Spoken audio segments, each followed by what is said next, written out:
Welcome to Luca is a Billionaire, where the only thing I invest in is your answers. You start by confirming hardware and carrier match. This avoids wasted effort.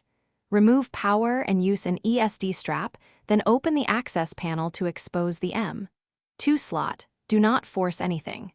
Once done, insert the 5G modem module into the keyed M2 slot at a 30 degrees angle and secure the screw. Attach antenna cables to labeled connectors. Make sure you keep screws organized, and note SIM versus ESIM choice before closing the chassis.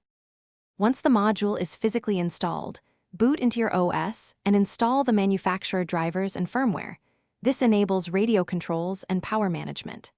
After a reboot, open network settings to add APN information provided by your carrier and set preferred network mode so 5G is primary with 4G fallback.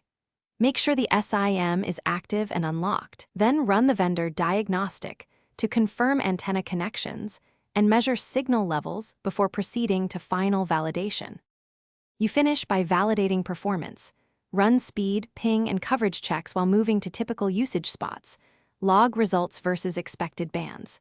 If the modem fails to register, reboot the device, toggle airplane mode, or reinstall drivers. Also verify SIM activation with your carrier.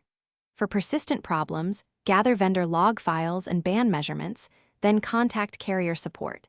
This helps them pinpoint provisioning or antenna issues. One tip: swap a known good SIM to isolate hardware from account problems. Thanks for watching and please subscribe. It's the best investment you'll ever make.